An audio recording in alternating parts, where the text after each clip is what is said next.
Hello दोस्तों, स्वागत है आपका हमारे YouTube channel creative art study में। और यहाँ पर मैं बात करती हूँ विजुअल आर्ट के टॉपिक्स के बारे में, जो कि किसी भी आर्ट एग्ज़ाम की दृष्टि से बहुत ही इम्पोर्टेंट है। तो चलिए बिना देर किए हुए हम आज के वीडियो पे बढ़ते हैं। और इससे पहले के वीडियो अगर आप देखना चाहें तो हमारी प्लेलिस्ट में देख सकते हैं। यह आज बात करते हैं हम रूप के बारे में। फॉर्म, यहाँ मैंने रूप की डेफिनेशन दे रखी है। रूप वह क्षेत्र या स्थान है जिसका निश्चित आकार और वर्ण है। साधारणतः वस्तु की आकृति को ही रूप कहते हैं। इससे हमारी ये चीज़ बिल्कुल क्लियर हो जाती है। जो वस्तु होती है, ये जैसा कि हम सामने देखते हैं कि कोई जग है, ग्लास है, बॉटल है, ये सारी जो वस्तुएं होती हैं इनका एक निश्चित फॉर्म या आकार होता है। इसको इंग्लिश में हम फॉर्म कहते हैं, हिंदी में इसको रूप कहा जाता है। फॉर्म का मीन होता है first organic revelation of matter. यहाँ पर मैंने कुछ फॉर्म देख रखे हैं, आप देख सकते हैं। सिलेंड्रिकल है, कोन है, क्यूब है, ये सारे जो फॉर्म है ये ज्योमेट्रिकल फॉर्म है। इन्हीं के द्वारा ही हम पेंटिंग में काफ़ी सारी आकृतियों का निर्माण करते हैं। रूप की रचना सर्वप्रथम मानस पटल पर होती है। तत्पश्चात वह रेखा, रंग आदि तत्वों से संयोजित करके चित्र फलक पर अंकित किया जाता है। तो यहाँ पर हम इस चीज़ को क्लियर कर लेते हैं। जैसे कोई भी रूप हम देखते हैं या हमारे माइंड में जो रूप आता है, उसी के पश्चात हम जो है पेंटिंग में उस रूप को बनाते हैं, संयोजित करते हैं, और जो कैनवास होता है उस पर हम वो ड्रॉ करके उसके बाद ही कलर करना शुरू किया जाता है। रूपाकार कला रचना में अंतराल स्पेस को विभाजित कर चित्रभूमि की समरसता को समाप्त करते हैं और इस प्रकार सक्रिय पॉजिटिव एवं सहायक नेगेटिव दोनों रूपों में प्रयुक्त होते हैं। तो जब भी हम रूप का निर्माण करते हैं, जैसे कि हम कैनवस पे कोई पेंटिंग बना रहे होते हैं, तो हम देखते हैं कि एक हमारा हो सकता है कि मेन ऑब्जेक्ट हो, उसके अलावा भी कई ऑब्जेक्ट हम आसपास बनाते हैं। तो उसमें दो प्रकार के फॉर्म हो जाते हैं, जिसको हम चित्रभूमि को डिवाइड करते हैं, विभाजित करते हैं। तो वो एक फॉर्म हो जाता है हमारा सक्रिय या पॉजिटिव, जो हमारा मेन होता है, और उसके साथ जो आसपास बने हुए फॉर्म या रूप होते हैं वो नेगेटिव या सहायक रूप में हम प्रयुक्त कर सकते हैं। इसके आगे बढ़ते हैं अब हम। अगर आपको कहीं भी प्रॉब्लम हो तो आप कमेंट बॉक्स में कमेंट कर सकते हैं वीडियो से रिलेटेड। रूप का वर्गीकरण, क्लासिफिकेशन ऑफ फॉर्म। तो अब हम जानते हैं कि रूप कितने प्रकार के होते हैं और किस तरीके के होते हैं। साधारणतः रूप दो प्रकार के होते हैं। पहला है नियमित सिमेट्रिकल और दूसरा है अनियमित एसिमेट्रिकल। तो चलिए बात करते हैं हम नियमित रूप के बारे में, जिसके दोनों भाग समान हों, जैसे वृत्त, आयत, त्रिकोण, चतुर्भुज आदि। इस बात को हम समझ लेते हैं कि जैसे कोई हम शेप देखते हैं तो उसमें हम ये देखते हैं कि दोनों साइड बराबर हैं या नहीं है। मान लीजिए हम एक बाल्टी का शेप लेते हैं, तो उसमें हम देखते हैं बाल्टी के दोनों साइड पे अगर हम बीच से लाइन खींचें तो दोनों हिस्से जो हैं बराबर हमें दिखाई देंगे। उसी प्रकार से त्रिकोण में, चतुर्भुज में और भी अन्य कई आकृतियां ऐसी हो सकती हैं जिसमें दो सिमेट्रिकल फॉर्म हमें दिखाई दे। इसके बाद बात आती है अनियमित एसिमेट्रिकल फॉर्म के बारे में। चलिए इसको भी हम जान लेते हैं। जिसका एक भाग दूसरे भाग के समान ना हो, जैसे शंख, केतली आदि व अन्य प्रकृति में पाए जाने वाले रूप। ये रूपाकार साधारणतः अधिक रुचिकर होते हैं। तो इस एसिमेट्रिकल या अनियमित रूप वह होते हैं, जैसे कि मान लीजिए हम पेड़ को देखते हैं या हम फ्लावर देखते हैं या कोई घर बना हुआ है, तो अगर हम इनको आधे आधे हिस्से में बांटते हैं तो हम देखते हैं कि ये दोनों हिस्से जो हैं बराबर नहीं होते हैं। इसके अलावा बहुत सारी चीज़ें हो सकती हैं, जैसे कि यहाँ पर मैंने एग्जाम्पल दिया है, शंख हो सकता है, केतली हो सकती है, या कोई भी ऐसा ऑब्जेक्ट जो अलग अलग प्रकार से हमें दिखाई देता है, जो दोनों भाग समान रूप से नहीं होते हैं। और प्रकृति में इस तरीके की बहुत सारी चीज़ें पाई जाती हैं। आप अपने आसपास भी अगर नज़र डालेंगे तो आप देखेंगे कि अनियमित रूप जो है वो बहुत ही ज़्यादा मात्रा में हमें दिखाई देते हैं। आगे बढ़ते हैं।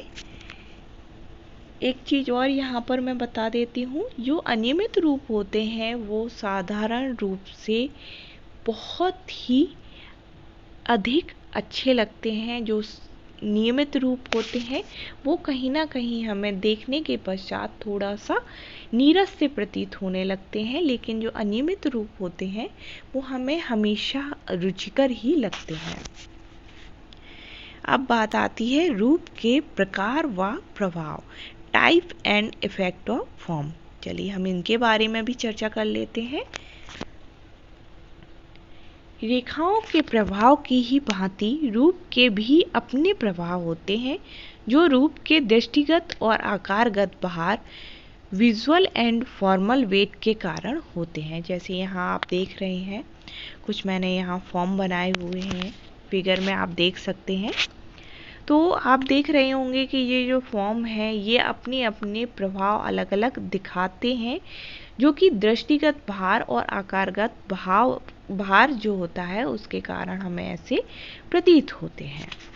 जैसे यहाँ पर कोन है, सिलेंडर है, बॉल है, ये देखिए आप अलग अलग जो है इनमें हमें ऐसा प्रतीत होगा कि कोई चीज़ भारी है। जैसे कि यहाँ पर हम कोन देखते हैं तो हमें ऊपर का हिस्सा बहुत ही हल्का प्रतीत होता है, जबकि हम एक बॉक्स देखते हैं तो हमें एक ठोस एहसास होता है कि ये एक भारी चीज़ हो सकती है। चलिए अब फॉर्म्स हम देख लेते हैं कौन कौन से होते हैं। पहला है आयताकार, रेक्टेंगुलर फॉर्म। ऐसे रूपाकार जिनमें रेखाएं समकोणीय होती हैं, ये रूपाकार प्रायः स्पष्ट व निश्चित होते हैं। जैसे आप देख रहे हैं यहाँ पर एक बॉक्स की आकृति बनाई हुई है और उसको आप देख रहे हैं ये समकोण 90 डिग्री पर ही मुड़ते हैं। इनका जो एंगल होता है वो 90 डिग्री का ही होता है।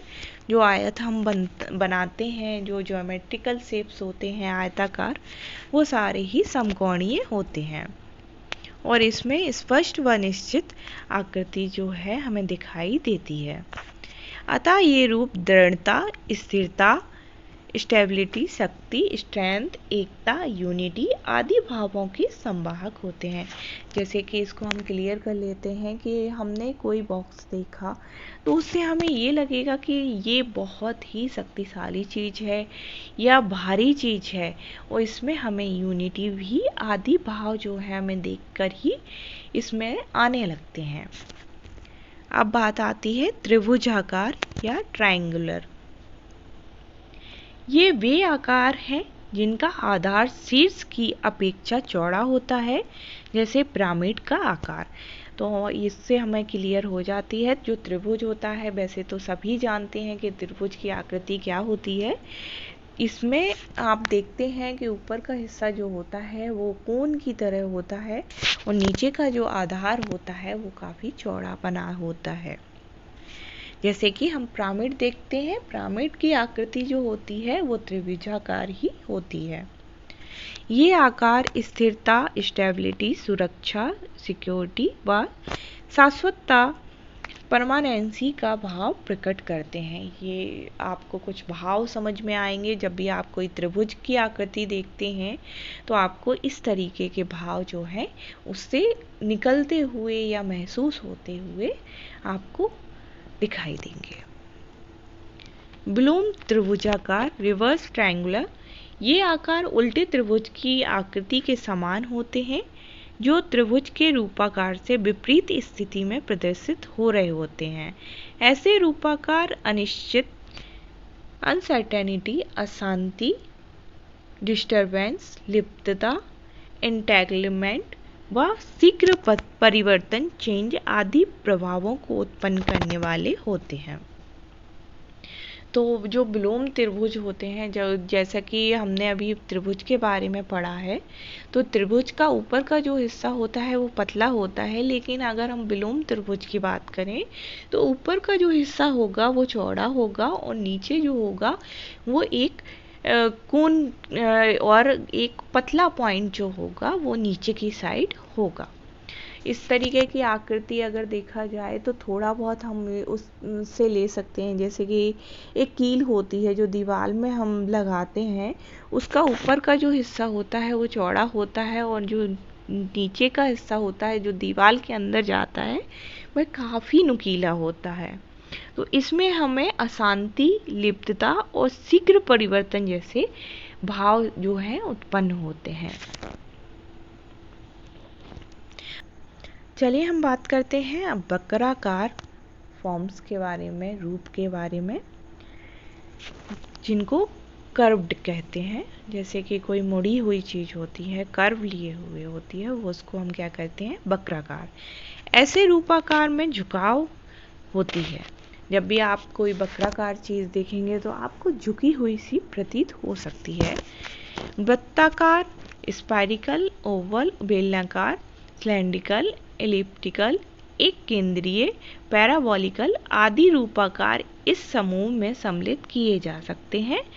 इनके बारे में हम जान लेते हैं कि इसमें किस तरीके के भाव हैं। यहाँ पर थोड़ा सा हमारा टाइपिंग में मिस्टेक है तो उसको इग्नोर कीजिएगा आप लोग। रूपक नित्यता, परपेक्चुएशन, क्रिएटिवनेस, पूर्णता, फुलनेस, गति, मोशन, विशालता, समानता, इक्वलिटी आदि प्रभावों का संभावक जो होता है वो वक्राकार जो फॉर्म होता है वो होता है। इसके आगे हम बढ़ते हैं। अब आते हैं मुक्त फॉर्म। ऐसे फॉर्म, इनको हम अगर सिंपल भाषा में बात करें तो ऐसे फॉर्म जिनका कोई निश्चित आकार नहीं होता है, ये अपने खुद के ही आकार होते हैं, जिनको हम मुक्त या फ्री फॉर्म कहते हैं। ये रूपाकार उपर्युक्त रूपाकारों के ही मिश्रित रूप हैं। अधिकांशतः प्राकृतिक रूपाकारों में इन्हें देखा जा सकता है, क्योंकि इन्हें किन्हीं निश्चित सीमा में बांधा नहीं जा सकता है। अगर हम मुक्त फॉर्म के बारे में बात करें तो प्रकृति में ऐसे कौन कौन से मुक्त फॉर्म होंगे, जैसे कि पर्वत को हम ले सकते हैं। पर्वत का अपना ही एक फॉर्म बनता है, उसका कोई फिक्स नहीं होता है, कहाँ ढलान है, कहाँ ऊंचाई है, कहाँ समतल है। तो ये जो फॉर्म होता है वो मुक्त होता है। इसी तरीके के अगर हम जानवरों को देखें या फिर हम किसी पेड़ की पत्तियों को देखें तो सबके अपने अपने जो हैं वो फॉर्म होते हैं। अधिकांशतः प्रकृति रूपाकारों में इन्हें देखा जा सकता है, इसकी बात हम कर चुके हैं अभी, क्योंकि इन्हें किन्हीं निश्चित सीमा में बांधा नहीं जा सकता है। ये बात भी क्लियर है, क्योंकि हर एक चीज़ की अपनी ही आकृति होती है, अतः ये मुक्त रूपाकार कहे जा सकते हैं। तो ये बिल्कुल ही फ्री होते हैं, मुक्त होते हैं। मनुष्य की आँख, नाक, कान, पेड़ पौधे की आकृतियाँ आदि इसी प्रकार के रूपाकार हैं। तो यहाँ पर हमें कुछ और एग्जाम्पल मिल गए हैं, जैसे कि आँखें हैं।